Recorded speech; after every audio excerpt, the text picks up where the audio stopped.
জুলাই আহতদের যথাযথ চিকিৎসা না দিতে ডাক্তারদের নো ট্রিটমেন্ট নো রিলিজ দেওয়ার নির্দেশ দিয়েছিলেন তৎকালীন ফ্যাসিস্ট প্রধানমন্ত্রী শেখ হাসিনা। দ্বিতীয় দিনের সাক্ষ্য গ্রহণকালে এমন জবানবন্দি দেন আন্দোলনে গুলিবিদ্ধ আব্দুল আল ইমরান। একই সাথে জুলাই আগস্টের মানবতা বিরোধী অপরাধের মামলায় সাবেক প্রধানমন্ত্রী শেখ হাসিনা ও সাবেক স্বরাষ্ট্রমন্ত্রী আসাদুজ্জামান কামালের বিরুদ্ধে দ্বিতীয় দিনের সাক্ষ্য গ্রহণ চলছে।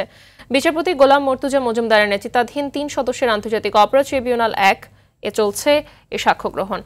গতকাল এ মামলার প্রথম দিনের সাক্ষ্য গ্রহণ হয়, যা সরাসরি সম্প্রচারিত হয় টেলিভিশন সহ বিভিন্ন সামাজিক যোগাযোগ মাধ্যমে। শেখ হাসিনা কামাল ছাড়াও এ মামলার আরেক আসামি সাবেক আইজিপি চৌধুরী আব্দুল আল মামুন এখন মামলার রাজসাক্ষী। তাকে সকালে ট্রাইব্যুনালে হাজির করা হয়েছে।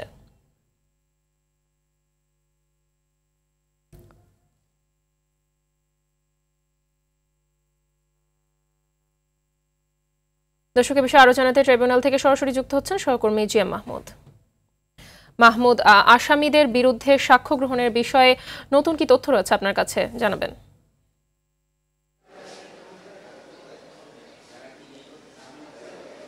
মাহমুদ, দ্বিতীয় দিনের সাক্ষ্য গ্রহণ চলছে এবং 12টার কিছুক্ষণ আগে শুরু হয়েছে এই সাক্ষ্য গ্রহণ। এই সাক্ষ্য গ্রহণে আজ কিন্তু আবদুল্লাহ আল ইমরান নামে একজন সাক্ষী, তিনি জুলাই যোদ্ধা, একজন শিক্ষার্থী, তিনি আজকে সাক্ষী দিয়েছেন এবং এখানে তিনি তার সাথে যে নিপীড়ন হয়েছে, নির্যাতন হয়েছে, সেই বিষয়গুলো তুলে ধরেছেন আদালতের সামনে এবং তিনি সেখানে উপস্থাপন করেছেন 19 জুলাই রাজধানীর বিজয়নগর পানির ট্যাঙ্ক এলাকায় সেখানে পুলিশের গুলিতে তিনি আহত হয়েছেন।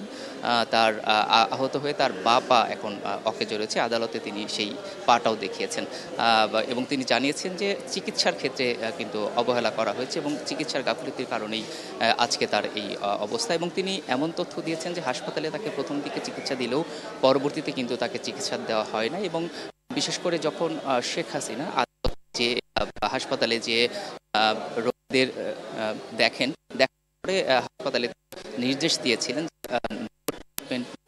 অর্থাৎ তিনি বুঝিয়ে গিয়েছিলেন যে রোগীদের এরপরই তার পায়ের যে অবস্থা হচ্ছে এমন তথ্য তিনি তার জবানবন্দি শেষ করছে। এখন ট্রাইব্যুনালে রাষ্ট্রনিযুক্ত যে আইনজীবী রয়েছেন শেখ হাসিনার পক্ষে, সেই আইনজীবী তাকে জেরা করছেন আমরা এবং আদালত থেকে আমরা এমন তথ্য পেয়েছি যে এই সাক্ষীর পরে একজন নারী জুলাই যোদ্ধা তিনি সাক্ষ্য দিবেন এবং সেখানে তার যে বক্তব্য উপস্থাপন করবেন, তার বক্তব্যের পর কিন্তু তাকেও জেরা করা হবে আমরা এমন তথ্য পেয়েছি। অর্থাৎ একজন সাক্ষ্য দিয়েছেন এবং পরবর্তীতে বা আরেকজন সাক্ষী দিবেন এমন তথ্য পর্যন্ত আমরা পেয়েছি। পরবর্তী সংবাদে হয়তো জানাতে পারবো যে তিনি কি ধরনের আসলে তার নির্যাতনের বর্ণনা তিনি উপস্থাপন করেন এবং তখন থেকে আমরা জানাতে পারবো যে আসলে সেই সময় কি কি বর্ণনা আসলে বা কি ধরনের নির্যাতনের চিত্র এসেছে।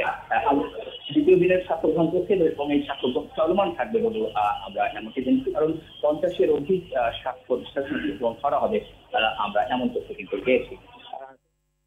ধন্যবাদ আপনাকে।